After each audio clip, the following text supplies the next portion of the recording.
Welcome back to MUFC Realist TV and Beat the Press. Please stay tuned to find out these top stories with your host, Mick Ruby. Welcome to Beat the Press. Here we go.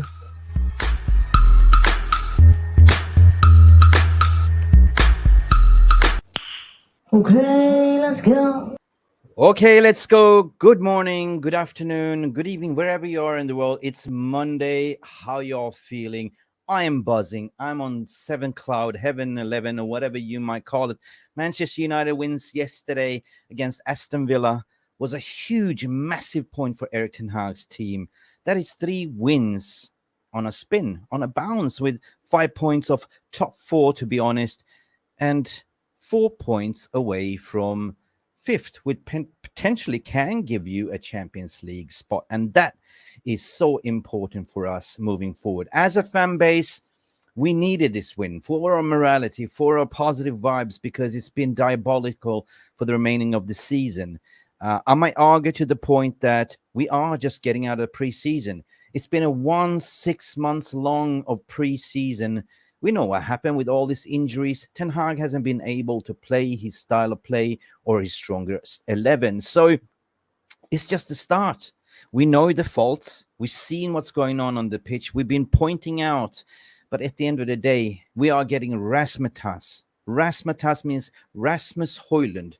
We are also getting serviced and pampered by professionals that we thought we're getting sold and getting rid of in the summer. We're talking about Harry Maguire. We're talking about Scott McTominay. Scott McTominay, is he a superstar? Again, like he did against Wolves, and scores a dividing winner.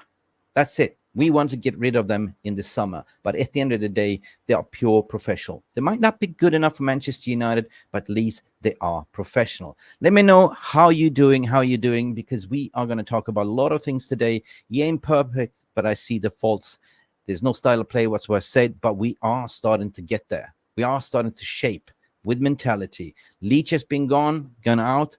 We're going to talk about the injury updates regarding Luke Shaw. We're going to talk about predominantly in this video about Rasmus Hojlund and the impact that he has so far. That is 5 consecutive goals in 4 Premier League matches. What does that mean in terms of records? We're also going to talk about Scott McTominay's role and whatever we come along. Please leave your Q&A in this comment section in the VR room. Let us have an interactive morning show, because I want to know, how do you feel today as a Manchester United fan, waking up this morning or having your lunch at the moment? So big up to all of you that comes in here. Let me see who is in here. Stephanie Griffith is here as per usual, one of our moderators. How you doing, Stephanie? Red Rasmus rocking. Yeah, 100%. 14 PL games left and he can score another 10. Can you imagine this, Stephanie? Can you imagine another 10 in those we have real chance to sneak in top 4 spot? Big up to you, Stephanie. And by the way, you're 100% correct. You're 100% correct. Look at this, right? This was posted, when was it? February the 8th, right? They did a comparison to say Hojlund has already matched his total form from last season with Atalanta. How many do you think he will finish on this season, Stephanie? How many? So basically now in Atalanta, barring 1 week ago, he had 10 goals and 2 assists. Now this is going to be updated to 11 goals and 2 assists. Let me know in the comments section below. I want to hear from you. How many goals do you think that Rasmus will finish this season, guys? I would say that I didn't have any expectations. When we actually recruited him, I knew he was young. I knew that, hang on a second. He's only 20 years of age. That kid shouldn't lead the line. He's too young. But man, his mentality, he's built, his stature, he's built for the Premier League. The way he kind of leads the line, the way he holds up the play, the way he can find his own goals. Just a fun fact, to be honest, right? Rasmus has scored, let's say, 5 consecutives, right?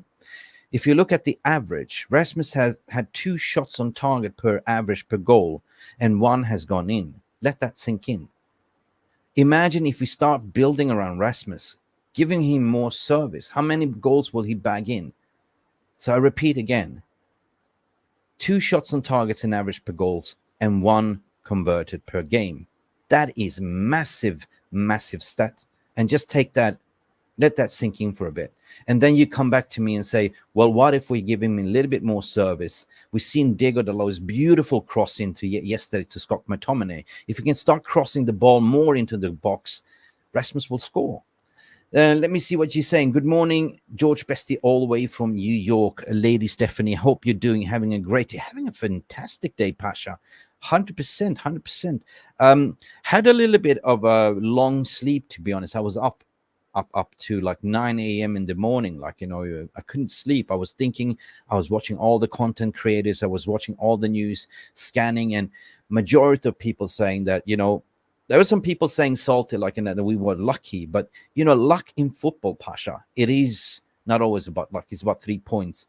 And I thought that United was in control from the full 95 minutes, right? Of course, we set back a little bit, invited pressure. We know the problems, that we were a little bit wide open on the left-hand side. But that was kind of due to Luke Shaw went off in the first half, and we got a Rusty Lindelof in. Now, that was a little bit of a problem, right?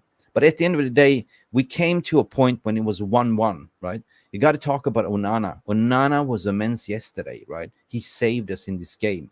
So roses to Onana, and I think that he's finding his confidence. He's finding his way into this team. So barring what my opening statement is, we know what the problems are, but we are starting to gel. We are starting to move forward. And that is a general consensus and opinion of mine. It's like we've been stuck in a slumber, like a 6 months long training. Oh, no, not a training, but what you mean, like a pre-season full of injuries, and hasn't been easy. So to be in the position where we are right now, 6 with 4 points of 5th and 5 points of 4th, the game is on. Nobody expected this with this squad. Come on. I am giddy, I'm happy, and I'm positive, because all we can do from now is go positive vibes. One game at a time. Don't look at the table. Don't look at what your neighbors are doing. Just focus on yourself. With 1 game per week, you have time to prep. You have time to develop a game plan. And of course, you have FA Cup to go deep into, because we are apparently playing Nottingham Forest away. So the current fixtures is now, right? Ever since we came back from that break, the international break kind of thing, we had maximized 6 points. Maximized 6 points, right? We are playing away against Fulham. Against Luton, which is a little bit, you don't know what you're going to get. They have the shooting boots on, but they lost against Sheffield United, right? So mind the gap. Just focus, do your job, right? Go in there. And I think that we will beat Luton, and then we'll play Fulham at home. And that is going to be a tough one, but still, that is at home. And I want Old Trafford to build the old fortress again. And then nicely we go into Nottingham Forest for, hopefully, we will batter them and go deeper into the 6th round of FA Cup. But then this is the big one. We're going away against City at Etihad. So this is kind of the dress rehearsal. Do you guys reckon we can get maximum points? Do you reckon we can actually snub City for the title race? We can actually put a stop to City's winning a 4p here. This is massive, people. This is absolutely massive. Let me go to the comment section. Let me see what you guys are saying. Good morning, Scotty at the wheel. How you doing, Scotty? Man, how do you feel today? George Best is saying not Scott McTominay, but Rasmus Hojlund to score 22 goals in all competition. That is a good return, Bestie, if you think about it. He is on a trajectory. There's like 14, 15 games left to play. Adding on the FA Cups as well, so in all competition, there might be a 22-goal return on his first season, 20 years of age. Come on, guys. That was a pre-season, I guess, what you guys are saying. 9 likes, guys. Yes, please. I know this is an extra podcast. Normally, I don't know. I just woke up very, very late. Woke up like 4 p.m. my time in Thailand, and it's like, absolutely buzzing. And it's like, I want to go home and I want to talk to my community. Hope you're all doing well. Kenny Fan TV, what you saying here, Kenny? The game was even, Mick. It was an even Steven game, 100%. But Kenny or Sajiv, if you remember when we came to the 70th minute after they scored 1-1, it was like a boxing game in a way, right? Nobody really wanted to throw the first punch. There was minutes where Maguire and Varane were just passing the ball to each other for 2 minutes, and nobody really dared to attack. Because 1-1 at that point, Unai Emery was happy with the draw. We were not happy with the draw. We wanted full 3 points, and 3 points was matters for us to kick off the remaining of the season. But boy, we got to talk about Kobbie Mainoo. If you just remember that, I look back, he was actually taking on the left flank, and the flick that he did, it was intentional. You saw that Dalot was running behind him, scanning the open space, seeing that Hojlund was in the box, seeing that McTominay was in the box, and that beautiful weighted cross. What a cross! McTominay scores a bullet. Now, speaking about McTominay, right?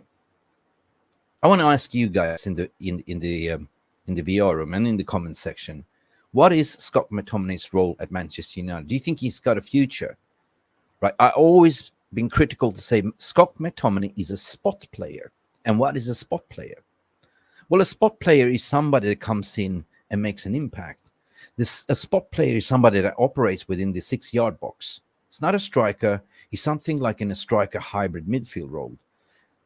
But some people might argue that Scott McTominay, he's not good enough to start for 45 minutes or 95 minutes or 90 minutes. But he does carry the professionalism, Him and Harry Maguire, by the way, they were the ones that everyone wanted to sell in the summer.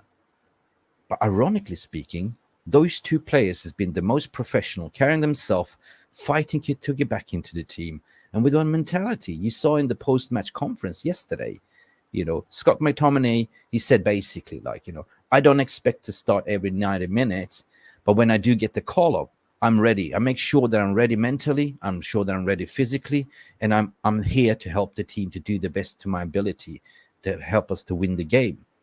And the same thing with Harry Maguire, that was given the man of the match at the end of the day. That is professionalism, right? You can then look at Marcus Rashford to see Marcus dropped his head. Marcus didn't track back. He looked a little bit knackered. Do we need to send him off to Belfast again for another tequila lash? Maybe. Who's got the number for the bartender? I don't know. But to do that sub that Ten Hag did, it was pure tactical, basically. I was thinking, I don't know, majority of you thinking about, why did we sub off our only threat on the left wing to hit him on the counter? Because on the 70th minute, right, they were getting wide open. They were going for a goal, but it was a tactical move, and I applaud it. It worked. So we started to play with the 4-4-2 formation. 4 in the midfield, not to sort of concede. 4 in the back, not to concede. And 2 on top. And the 2 on top, Scott McTominay and Hojlund. I don't know if you missed it, but go back and check. It was a 4-4-2 from the 75 minutes. And that worked. That worked, people. Comment section, what you have to say. Well, we're going to speak about Dalot as well. I got some stats to pull up. Let me see. Our robot. What are you saying here? Best is saying, our robot is the second youngest player in the Premier League history to score 5 consecutive goals. That's what I want to talk about. Nicolas Anelka in 1998. Can you imagine? Nicolas Anelka from Arsenal in 1998 was the youngest 19-year-old that scored 5 consecutive in a row. Rasmus Hojlund has on equal par. And he still has, 14 Premier League games to go. He's on a way on a breaking records for being the youngest player in the Premier League to ever score in consecutive. That means that if we're playing away against Luton, he will definitely score. He will definitely score, I think. 6 points of top 4. I think it's 5, to be honest, isn't it? I think it's 5. I think it's 5. It's not 6 points, right? Is it? Maybe I'm wrong. Hang on. Let me check. Premier League. Let me bring that. Yeah, it is 6 points, guys. Sorry. Mick is being a little bit sleepy. Let's bring this on. Yes, it is 6 points. We are on 41, 47. Yes, 5 points towards 5th. So that is doable, guys. That is absolutely doable, right? Just want to bring that to the attention, because if you look at our run of fixtures, of course, Fulham, home, we should beat them, right? What do you reckon, Luton? Be cautious. definitely we should spank them as well. They are a little bit inconsistent. They have the shooting boots on, so we should be mindful, especially in the defense as well.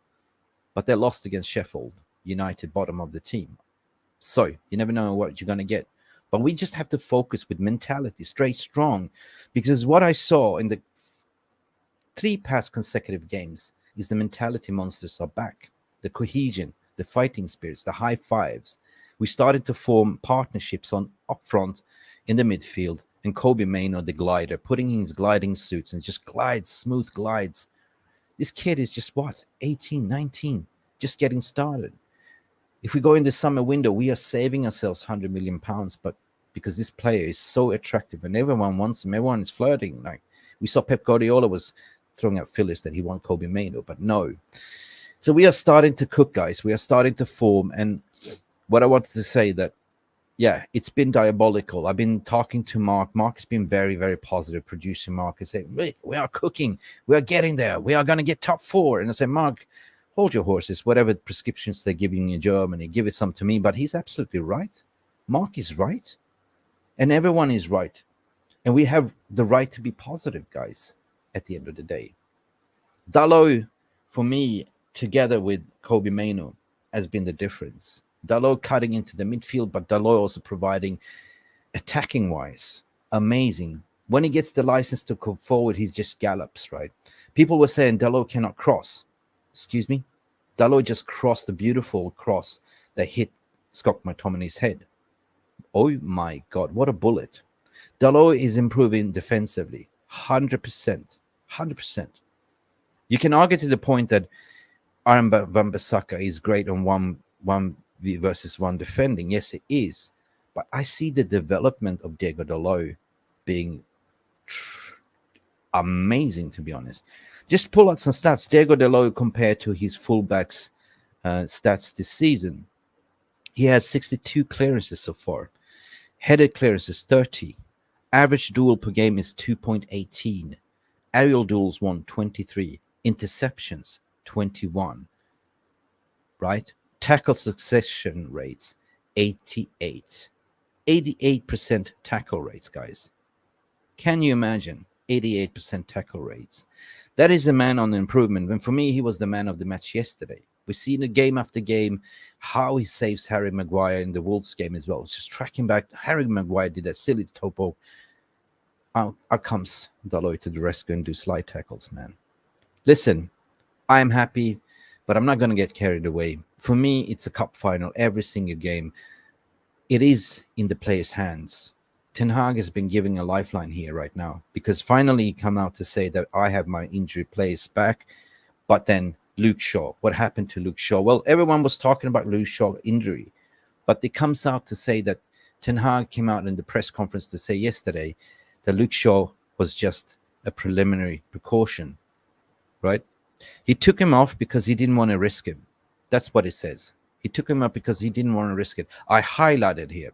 Speaking to the press after 2-1 win, Ten Hag confirmed that the substitution was made as a precaution after the fullback complained about potential injury. It was a precaution. He mentioned some complaints and we didn't want to take the risk. And of course, we are running thin, right? We've seen Licha out 8 weeks. Luke Shaw is the only one that can play pretty much the left side. We have nobody that can play. We are back on square zero where we started in the beginning of the season. What should we do? Put Amrabat in a left back position? It looks like it. But no, I'm happy because it's confirmed that it was just a precautionary, right? Precautionary. And what about Scott McTominay? The super sub. Again, I want to have a debate. I want to have a discussion. Mark, are you there, producer Mark? What about Scott McTominay? Do you reckon? Well, I tend to agree with what Brian Fawcett on this. Scott McTominay, the guy came on with a mission. You know, he did exactly what the manager expected of him. He did exactly what the fans.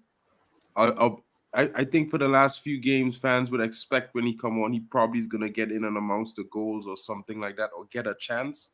And he scored with a header, which is for me perfect. Because the last time he got a chance, he missed it. This time he kept his head down, back of the net. But how many times I watched back that goal? I don't know. I lost count. I looked at Kobe Mainoo flick. I don't know if you saw it. It was an intentional flick. And you could see that Diogo Dalot was scanning. He knew exactly what to do. So they're forming that partnership. He knew exactly where Scott Mac was. You know exactly what Hojlund was. And as I said, we played a 4-4-2 in the. And what a beautiful strike. But Scott McTominay, listen, is he the have we finally found his position as a super sub, like an Ole Gunnar Solskjaer super sub? Yeah, for me, Scott McTominay for me was always a substitute player. I never really looked at him as a starter. There are a few players in the squad that I might also say, for me, would always be a substitute. But I'm not diminishing them as a top player. I think that what they give, they can give it for 30, 40 minutes. And I'm appreciative of that, because the reality is not all players can be starting players, Not true. And Scott But McTominay's performance as a sub is great. the professionalism after the interview, like he doesn't expect to start. He know where his place is, but it's pure professional. Like, okay, he might not be good enough to be a starter. He might not be good enough to win us Premier League titles, but he's that important super sub that you can use, like 10 minutes left of the game or 15 minutes left of the game to play a little bit of high on top, because Scott McTominay offers you goals, like 7 goals now in the Premier League. That is amazing record, right? 100%, 100%. And when you look at it now, you want to have players with that type of mentality. And any one of us might say, we should sell Scott McTominay. We don't think he's the right player for the club. But his mentality is that right mentality. You want players to have that mindset of, yeah, 100%. When I get the chance, I'm going to take my chances. I'm going to be the best that I can be in those moments and appreciate that. But it's also important in the dressing room to have those kind of characters around on the training ground as well. You might not be good enough, but you apply yourself in everything that you do. Maguire itself, he was fantastic, Maguire, yesterday as well. His aerial duels, like how many aerial duels he won? 8, I think he was as well. And if you look back on the goal to Hojlund, that was tactics. That was pure practice, because they did the same thing 3 times in corners. Like his job was there to head it down to Hojlund and Hojlund to tap in. And that strong header, and I applaud him, right? He's not the fastest player. He's been the most criticized, but I think ever since we took away the captaincy from him, he's playing with ease. He doesn't have the burden on his shoulder anymore. So for me, some people might say, well, maybe we should sell them in the summer. I would say, well, hang on a second, maybe assess it, because we need squad depth. We need those players with an elite mentality. Maybe they're not good enough, but what they can provide in the dressing room and leadership, and show it when you play it like you mean it. Exactly, what's your thoughts on that? And you know what? As much as we might not want some players in the squad, and maybe the manager was willing to sell Scott McTominay and Harry Maguire, you know what I mean? But look at them as true professionals. They've kept their head down. They worked hard. They made themselves better in different ways. Because we heard Maguire was training with Ricardo Carvalho, who's an amazing defender from Portugal. 100%. Scott McTominay has probably been working on his game as well. And we can see the results. You need to have a squad. The starters are okay. Having favorites is okay. That's great. But United needs to have a squad. We need to be able to 100%. bring a player off the bench and they 100%. Come on and perform and impact. 100%. It comes down to, a lot of in the fan base and the social media was saying, oh, Ten Hag out. He doesn't have a style of play. But in order to have a style of play, stop for a minute. You need to have a squad. You need to have a full fit squad as well. And he hasn't had the opportunity to still play his full fit squad, right? Finally, he gets cooking three matches ago. Finally, you can see that this is his starting 11 for the remaining of the season. Back Casemiro, Liche's back, Luke Shaw, Rashford, Martinez, Mainoo, all of them. And then Martinez goes and gets injured. Luke Shaw gets subbed off yesterday. But it's all about having the squad in order to play your style, right? As you said, Mick, Mainoo footwork before the pass to Dalot was a thing of beauty. 100%. Go look back in it. Like there's a 2-foot-legged footwork and a flick to Diogo Dalot. Diogo Dalot just scans it up, boom, into the box, guys. It was DG Superfly. I don't want to speak too soon, but Onana had another good game. Yeah, 100% roses to Onana, I would say. Is he starting to find his confidence? Is he starting to find his way back into this team? I mean, it's the breakup season, or is it just, yeah, I'm getting solid partnership in front of me, defensive partnership, because it's been 11 changes in personnel in front of him. Well, maybe it's a bit of both. You know what I mean? Like, for the past 3 weeks, I've been so mad at Onana, right? But yesterday, he did everything that I expect my goalkeeper to do. Come out, 100%. clean crosses. Come out, Clean sweeper keep. Be confident. Take your chances. Go behind the shots. You know what I mean? He stopped a lot of great shots yesterday. He came and he claimed some good balls yesterday. He was very reactive. I applaud him for that. I have to give him his flowers. He deserved that 100%. performance. And you know what? Maybe he's more used to the partnerships that are in front of him right now. After playing with them for so long, he knows what they naturally would do now. So there's a better understanding. Even if it's Maguire and Varane, maybe Maguire and Evans, Varane and Evans, Maguire and Martinez. Now he understands how to play 100%. with those in front of him. So maybe it's a bit of both. I think it's a little bit of a both from a balanced approach. We just bought the goalie. Like, he had a good season at Inter. We know what we bought. Like, we bought a ball playing, goalkeeper. And yesterday his shot stopping was amazing. I think he saved us 8 times, to be honest, right? But I keep looking in it. Whenever he does saves, he looks like an ice hockey player goalie, right? The reactions like this, like, the legs and the parades, and like, did he ever play ice hockey? No, I played hockey, field hockey a little bit. We didn't have ice in Trinidad, so I couldn't play ice hockey. Of course not. I would say, for me, it's a bit unorthodox, like Jarvis would say. He's an orthodox goalkeeper. He's not the orthodox way, so it's something different. And maybe we have to get used to it as fans, because, I sat to myself watching the game yesterday, man. Just last week, I was like, sell Onana in the summer. You know what I mean? And look at this performance today. It's I can't even question him. The most I could say is let's see what he can do in the next game. And maybe it's a story of United this season. Maybe we weren't a team this season that started well, but we're a team this season that is going to finish well. But still true that I'm just about to wrap out, 30 minutes morning potential, but still I think that we know where the faults is. We know as a fans we deserve this positivity. Pundits are there to criticize Roy Keane, not happy at all. We know Roy Keane, we know where their faults are, but at the end of the day, it's 3 points every 3 points, 3 points, 3 points, to get into the Champions League spots. That's what matters right now, right? Style of play is coming. I can see what we're trying to do right now. And as a fan, I'm starting to get more on the positive vibes, because I'm going to take it game by game and just see the positive of the games, right? What's the point of just hand-picking on the negatives, right, Mark?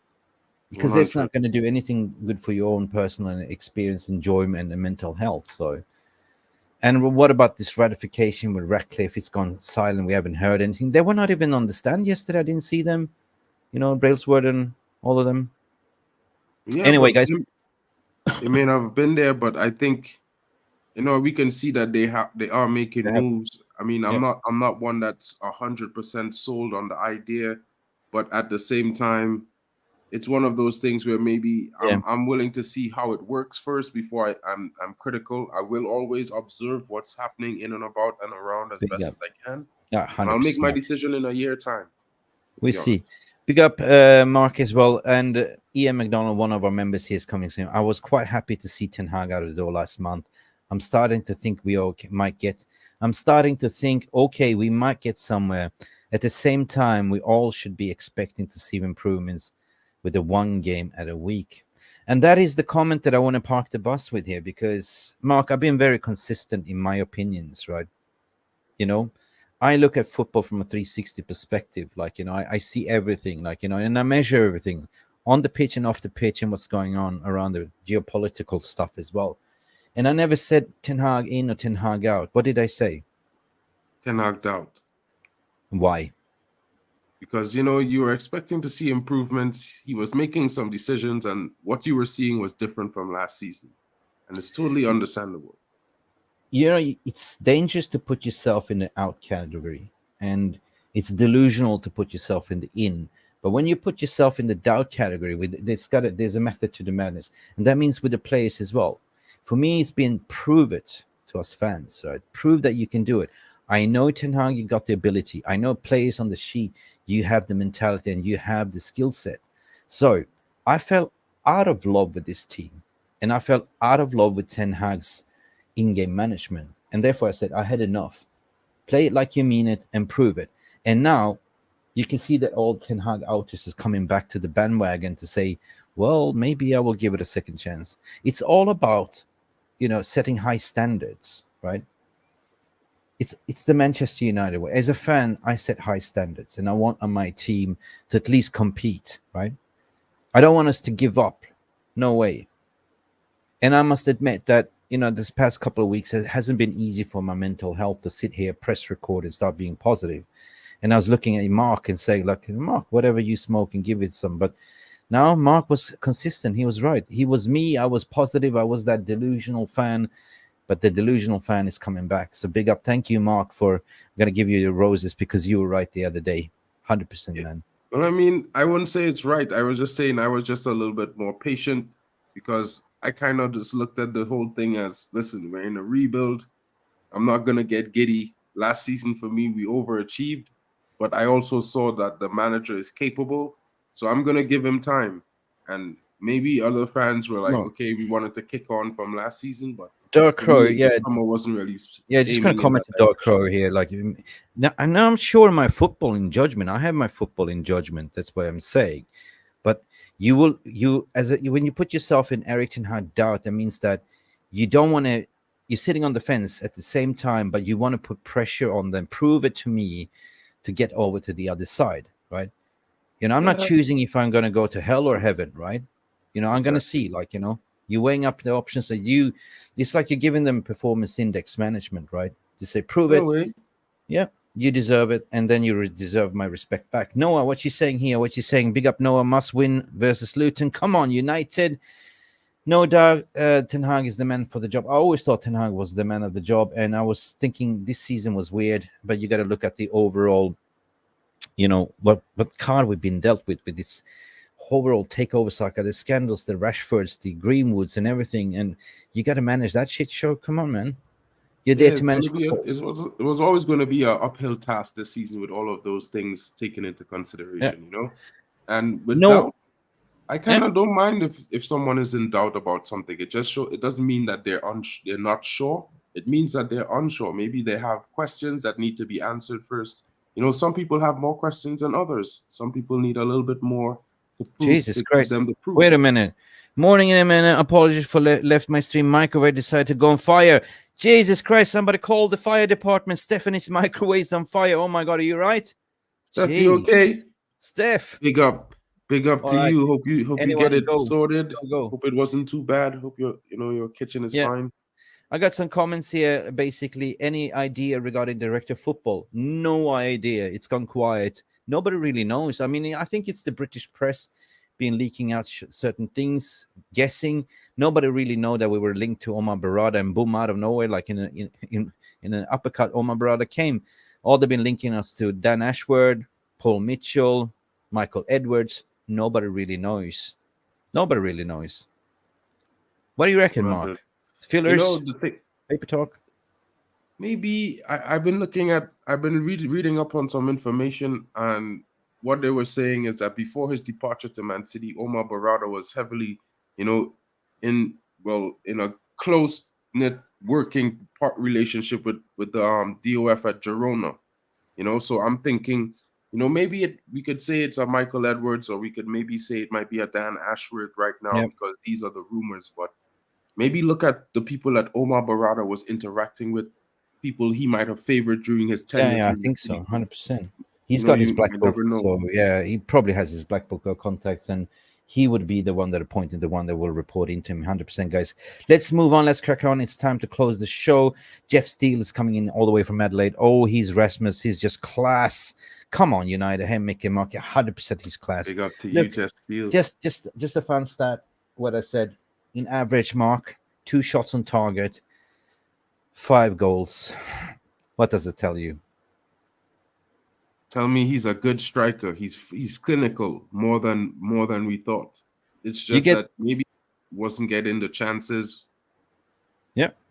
You look at the first opportunity, there was a shot on target, but there was a block. I think it was in the beginning of 14 minutes. If you saw in the that. beginning of 14 minutes, he got the shot off and it was blocked. But it's telling me that his conversion is sick, right?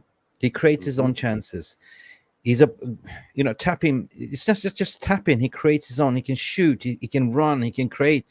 He can dribble. And the thing is, he can header as well. We've seen him doing headers as well in the Champions League. So he's a complete striker. And my argument to the point is, we should not go out and get a mature striker in. We should build around Hojlund. That's what I say. He's perfectly built. It ain't matter. You're good enough. You're old enough. You should get a secondary striker to play next to him, right? And keep developing him. Why would you then recruit a 27-year-old or 29-year-old, 30-year-old striker that will demand to start every game and keep him on the bench? No, he's our future. He's good enough. 100%. And this is why when you were speaking earlier on and you said Benjamin Sesko might be a good option, I was like, yo, that doesn't 100%. sound too bad. A guy who could compete with him around his age, not really going to demand the starting role from him. It's what we need. Yep. Anyway, I hope you're right, Stephanie Griffith, with your microwave, guys. Thank you for tuning in, guys. It's been a quick update. Let us know in the comments section. Rasmatas, we are getting Rasmatas. When I say Rasmatas, it's like a magical word, like a Rasmus Hojlund. I think the boy is special. I think the boy is cooking. He's surpassing the record, being the youngest Premier League youngster since 1998 to score 5 consecutive. And he's still going. He's still warming up, guys. 1998 was Anelka from Arsenal, but we're playing Luton away, and I think that's going to be a score fest. It's going to be Hojlund 2024, man. Yeah. Anyway, thank you guys for tuning in. Rasmus Hojlund, the Rasmatas we spoke about, the overall team performance. I'm super happy with what we are seeing, 100%. Onana, wow, what a goalkeeper we have right now. Keep it up, guys. What we can do from here as well, just keep it up. Game by game, people, right? In your mind, in your mentality, you decide what you want to believe at the end of the day. You want to sit on the PTS wagon? Feel free to do that. Do you want to believe that we can go and get this? 100%. I will not slag the team anymore. I will provide my positive pressure, positive vibe, because I want us to get into the top 4 and I want Champions League football. Let me know what you think. Do you want what I want, or do you see what I see? Guys, thank you, beautiful people, for coming in. Thank you, Mark, as well, for coming in the last final minute, for providing your opinions and support. Guys, check us out later on this evening with Jarvis Cocker Corner. As per usual, they will really dive into this game and the performance and Ten Hag and Kobe Mainoo and Rasmatas and all that. Until then, beautiful people, like, subscribe, hit that thumbs up button as hard as you can for Manchester United. Glory, glory, Manchester United. And thank you for watching. Have a nice day. Bye for now. Ciao.